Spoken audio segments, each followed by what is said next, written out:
On the morning they threw Lena Voss out of Pine Hollow, the valley still looked alive. The creek was moving, the sun was bright, the lodge windows were open, and the people who hated her were laughing, like winter was only a rumor. But Lena had seen the sign none of them respected. The ravens had gone silent. Not moved, not migrated, silent. In the high country, silence was never empty. It was a warning. By the time snow sealed the only road out, the people who voted to exile Lena would be eating candle wax and boiled boot leather. And the man who called himself their protector would be hiding behind a locked pantry door. The woman they banished with one blanket and no rifle was the only one who had actually believed the mountain. Pine Hollow Compact sat in a narrow bowl of Idaho backcountry, 3 hours from the nearest paved road, and one bad storm away from becoming a sealed box. 43 people lived there under a charter that sounded beautiful on paper: shared labor, shared harvest, shared risk. In practice, it meant everyone worked while Rowan Vale performed leadership. Rowan had built Pine Hollow on speeches. He was handsome in a campfire kind of way, with a polished beard, expensive wool layers, and a voice that made bad plans sound noble. He talked about resilience, ancestral wisdom, and breaking free from fragile systems. Lena had never trusted his voice. She trusted snowpack. She trusted root cellars that did not sweat. She trusted woodpiles stacked under cover before the first hard frost. She trusted calories, insulation, dry socks, and the ugly arithmetic of winter. Before Pine Hollow, Lena had been a watershed restoration engineer and backcountry guide. She could read a creek by its sound. She knew where frost settled first. She could tell by vole tunnels and elk movement whether a valley was preparing for an ordinary cold snap, or something meaner. That autumn, everything felt wrong. The willows along the creek yellowed 2 weeks early. The squirrels stripped the limber pines until the branches looked shaved. The elk moved down before the aspens had fully turned. Seat behind the smokehouse crusted with ice on September 29th. Lena brought her notes to the council.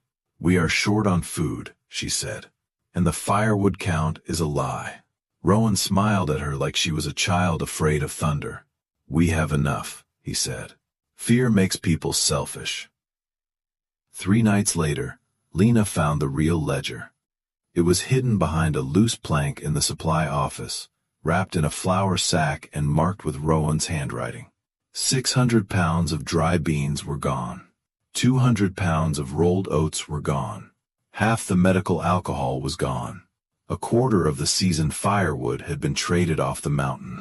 Wood had been traded off the mountain. In exchange, Rowan had bought private propane tanks, a refurbished satellite terminal, and a compact diesel heater for his own cedar cabin. He had sold the community's winter stomach to keep his cabin warm. Lena confronted him before dawn, while the lodge was still blue with cold. "You traded the food," she said. Rowan did not deny it. He only looked at her with a kind of injured patience. "The camp needs command infrastructure," he said. "My cabin is the coordination center." "No," Lena said. "It is a warm room for a man who knows people will freeze." His face changed then. The softness left. By noon, the council bell was ringing. Lena was dragged into the main lodge, with her wrists tied behind her back. Around her, the people of Pine Hollow crowded the walls, avoiding her eyes. On the table in front of Rowan lay a cracked ceramic filter, a dead mouse, and a jar of cloudy water. "This was found near the north cistern," Rowan announced. "Lena Voss contaminated our water reserve and hid purification tablets in her yurt. She planned to make us dependent on her." A few people gasped. Others looked relieved. A traitor was easier to understand than a leader who had stolen dinner. Lena stared at the jar. The water was clean yesterday. The mouse had been planted. The filter had been smashed on purpose. Holt Reichert stood beside her, one hand resting on the pistol at his belt. Holt had once been a sheriff's deputy. He had been. Now he belonged to Rowan, the way a chained dog belongs to a porch. "You know what you did," Holt muttered. Lena lifted her eyes to the room. "Rowan sold your beans," she said. "He sold your oats. He sold your firewood. When the first real storm hits, your children will be hungry while his cabin is warm." No one moved. Rowan sighed, slow and sorrowful. This is what paranoia sounds like when it loses control. Holt struck her across the mouth. The sound cracked through the lodge. Lena tasted blood, but she did not bow her head. Rowan stood. Pine Hollow cannot survive sabotage. Lena Voss is expelled from the compact, effective now. She may take one pack. No firearm. No community tools. Stored food. Someone near the back whispered, "It's October." That was the point. October in that basin was already a sentence. The nearest town was 70 miles through timber, rock, and storm country. The logging road washed out every year. The nights were below freezing. A person could die within sight of chimney smoke. Lena was given 45 minutes. Holt followed her to her yurt with a rifle crooked in his arms, smiling like he hoped she would cry. She did not. She moved with the calm of someone triaging a wound. Into her canvas pack went a wool army blanket, a wax tarp, thermal leggings, 2 pairs of socks, a down bivvy, a battered cookpot, a ferro rod, a roll of fishing line, hooks, sewing needles, and a fixed blade knife she had bought long before Pine Hollow existed. From a slit in her mattress, she pulled out a flat packet of iodine tablets. From inside a hollowed bar of soap, she removed 3 razor blades and a folded map of the drainage. From the heel of her left boot, she took the one thing Rowan had not found, a paper envelope of cold sprouting mustard, turnip, and claytonia seed. Not enough to save a village.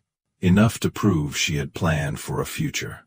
At the north boundary, Holt cut the cord around her wrists and shoved her toward the tree line.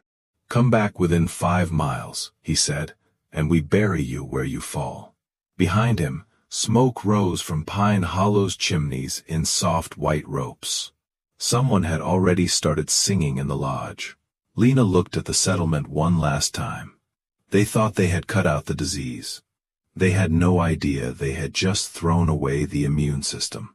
Then she turned toward the black timber and walked. She did not take the road. The road meant exposure, distance, and men who might follow her tracks. Instead, Lena climbed east into a maze of granite shells and lodgepole pine, toward a place she had marked months earlier while surveying the creek. An abandoned sheepherder's line cabin tucked beneath a basalt overhang. After dark. Calling it a cabin was generous. The door hung from one hinge. The roof sagged. Porcupines had chewed the lower logs. The stovepipe was missing, and the floor was ankle-deep in dry needles and mouse droppings. But 3 walls still stood. The overhang blocked the prevailing wind. A spring seeped from the rock 50 yards away. To Lena, it was not ruin. It was a chance. For 4 days, she worked like pain was a language she had become fluent in. She patched the roof with split cedar and slabs of bark. She dragged stones across the frozen ground to rebuild the hearth. She sealed gaps with mud, moss, and pine resin. She stretched her tarp under the worst section of roof to catch drips. She banked earth against the lowest wall to cut the wind. Her hands split. Her shoulders burned. Her mouth stayed metallic with hunger. She ate rose hips, bitter inner bark scraped thin, and a handful of late huckleberries shriveled almost black by frost. Then, she started building the winter that Pine Hollow had refused to imagine. Calories came first. Lena gathered acorns from a low stand of oak scrub and leached them in cold running water until the bitterness bled out. She dug cattail rhizomes from marshy ground and dried them near coals. She cut rose hips and spread them on flat stones. She found oyster mushrooms on a fallen cottonwood, and smoked them carefully after checking every ridge and gill twice. Protein came harder. Using fishing line, bent twigs, and her sewing needles, she made snares so small they looked like mistakes. And her sewing needles, she made snares so small they looked like mistakes. She set them along rabbit runs and under brush tunnels. She carved deadfall triggers from willow and weighted them with creek stones. The first rabbit made her cry, not from pity, from relief. She used everything. Meat became strips smoked over alder. Bones became broth. Fat went into a little tin. Hide became patches for mittens. Sinew became thread. By the third week of October, the line cabin no longer looked abandoned. It looked stubborn. Then luck found her in a place luck had no business being. While cutting firewood above the seep, Lena noticed a square edge beneath the needles. Not rock, not root, a trapdoor. She scraped away decades of dirt and found an old maintenance cache from a Forest Service trail crew, a dented metal locker buried under the slope. The latch was rusted, but her knife and a stone persuaded it open. Inside were 2 contractor bags, a coil of baling wire, a folding saw, a rusted hatchet head, 6 bent nails, a roll of aluminum flashing, and a sealed plastic tub. In the tub were 12 pounds of split peas, powdered milk, 2 pounds of lard, and a brick of salt wrapped in wax paper. Lena sat in the dirt and laughed until her throat hurt. That cache did not save her by itself. Nothing did, but it gave her margin. With the saw, she cut real firewood. With the flashing, she built a stovepipe and heat shield. With the contractor bags, she made a vapor barrier behind the mudded walls.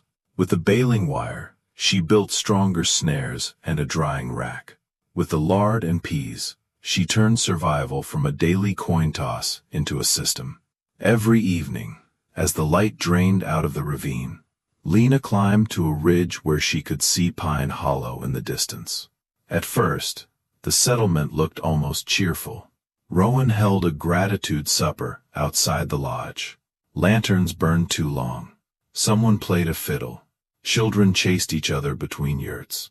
People waved tin cups near the fire. Lena watched through a crack in the rocks, wrapped in rabbit fur and silence. They were celebrating inventory they did not have. By early November, the changes became impossible to miss. Houses sagged under leaves because nobody cleared them. The woodpiles stayed uncovered in freezing rain. The north root cellar vent was sealed shut with a board, trapping moisture. Solar batteries drained every night under strings of decorative lights Rowan insisted were morale infrastructure. And Rowan's cabin glowed warmer than any building in camp. Lena knew then that Pine Hollow was not preparing for winter. It was rehearsing denial. On November 18th, the wind stopped. Not slowed, stopped. The basin became so quiet Lena could hear ice forming along the spring seep. No birds moved. No insects ticked beneath bark. Even the trees seemed to hold their breath. At sunset, a bruise-colored shelf cloud slid over the western ridge. Lena did not sleep. She hauled every loose branch she could carry into the cabin. She filled every pot with water. She stacked snow blocks around the windward wall. She set her snares one last time, then pulled the door shut and wedged it tight with a log. Near midnight, the mountain opened its mouth. The cold hit like a thrown wall. Wind screamed through the ravine, hard enough to rip branches from living pines. Snow came sideways, dense and dry, erasing distance in seconds. The temperature dropped 30 degrees before dawn. By morning, the door was half buried. Inside the line cabin, Lena fed her stove one wrist-thick stick at a time. The walls creaked. The roof groaned. The wind punched at every seam, but the heat stayed. She sat with a bowl of pea broth between her hands, listening to the storm beat itself bloody against the overhang. She was hungry. She was alone. She was not dead. Across the basin, Pine Hollow met the winter it had mocked. December disappeared under snow. The storm did not pass. It settled. Pressure locked over the mountains and held them under a lid of blue-white cold. Drifts climbed over windows. The logging road vanished. Trees cracked in the night with sounds like rifle shots. Lena marked days on a roof beam with the point of her knife. She rationed everything. Peas twice a week. Lard only on work days. Rabbit when the snares gave. Acorn cakes when her stomach cramped too badly to sleep. Pine needle tea every morning for bitterness and vitamins. Routine kept her sane. She cleaned tools. Mended seams. Checked the roof. Scraped ice from the door gap. Carved spoons she did not need because the act of making something reminded her she was still human. By late January, the wind finally dropped. The world outside had become a white sculpture of itself. Lena strapped on snowshoes made from bent willow and rawhide strips. She went out to reset snares and check whether the ridge was passable. 2 miles from her cabin, she found blood on the snow. Not much, a smear, half covered by wind crust. Then a handprint, then the body. At first she thought it was a dead animal wrapped in rags. Then it moaned. It was Micah Bell, 21 years old, all elbows and idealism. One of Rowan's most loyal followers. He had stood in the lodge during her expulsion with his arms folded and his eyes turned away. Now he lay curled beneath a spruce, lips blue, boots shredded, 1 foot wrapped in a strip of feed sack. Lena stood over him, with her knife in her hand. The hard part of her said, "Leave him."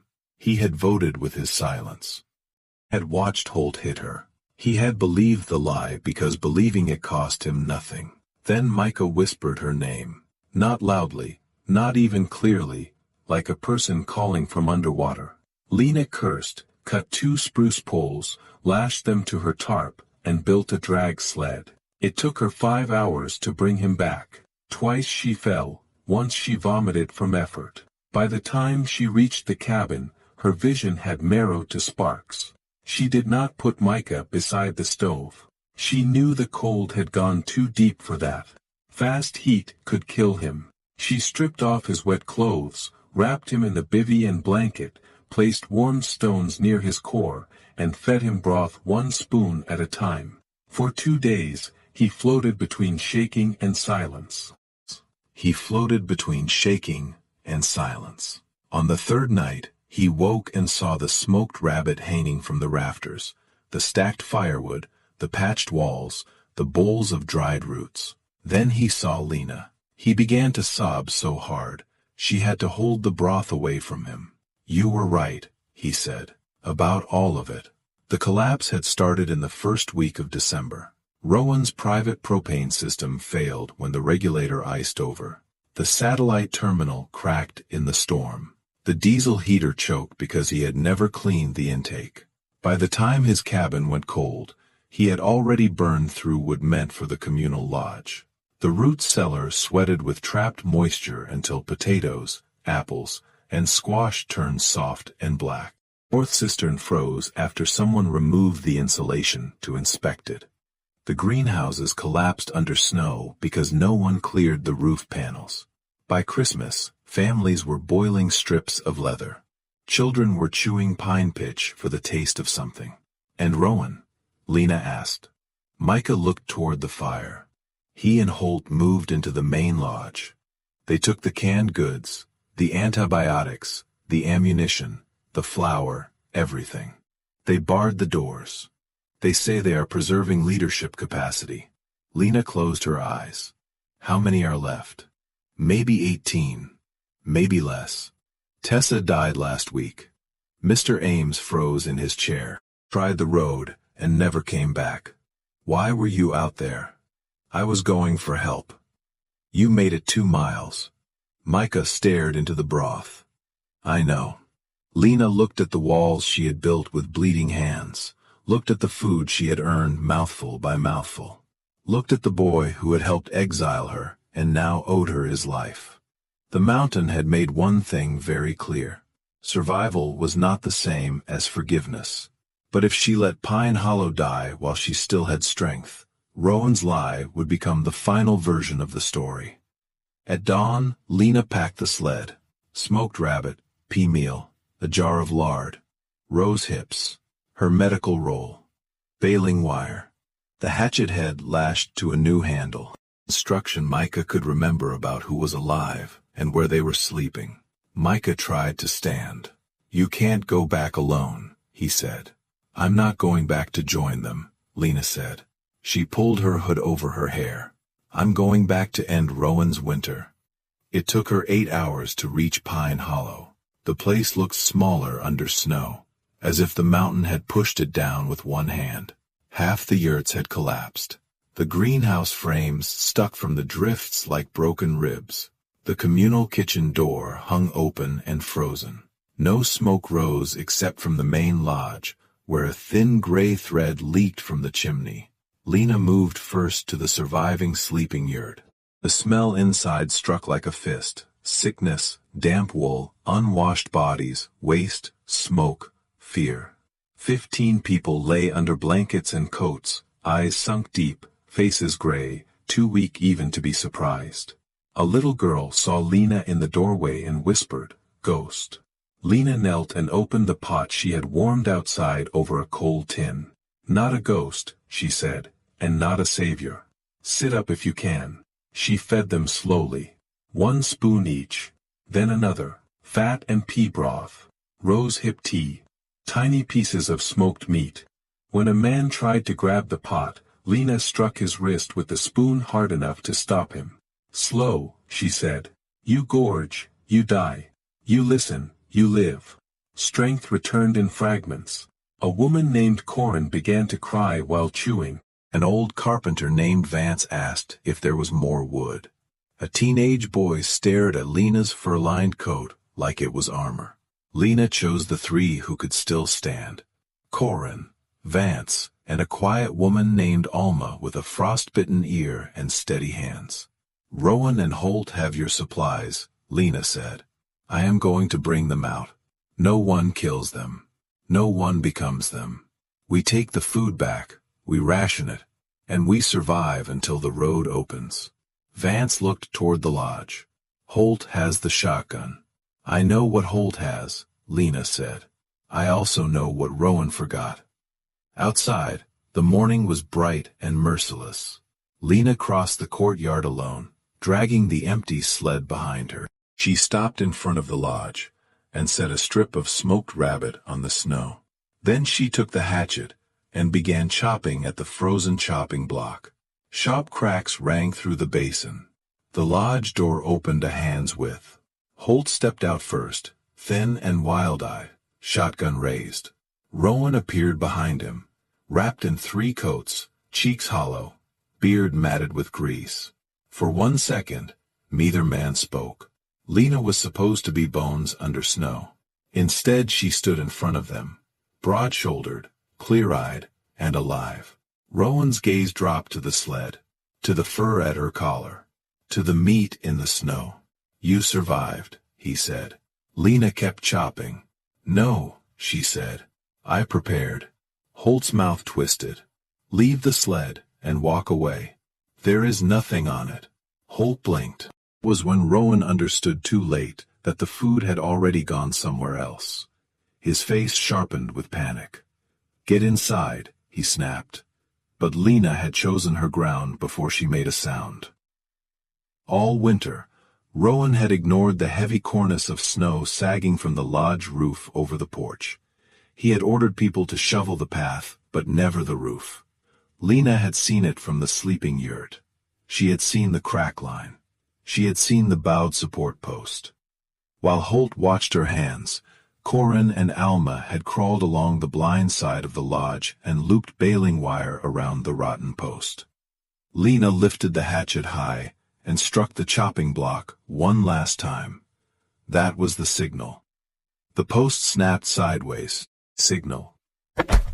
The post snapped sideways, the porch awning collapsed in a thunder of snow and split timber, slamming down between Holt and the lodge door. Holt staggered backward, blinded by powder, shotgun pointed at the sky. Vance came out of the drift behind him and drove a firewood club into Holt's wrists. The shotgun vanished into the snow. Holt swung once, weak and clumsy. Lena stepped inside the ark, hooked his knee with her snowshoe, and dropped him face first into the drift. She planted one knee between his shoulder blades and pressed the hatchet handle across the back of his neck. "Breathe," she said. "And do not move." Rowan tried to run through the side door. He opened it into a circle of the people he had starved. No one shouted. That was what broke him. Not rage. Not weapons. The silence of hungry people, seeing him clearly for the first time. Rowan sank to his knees, with his hands up. "I was preserving order," he said. Lena stood, snow melting on her sleeves. "You were preserving yourself."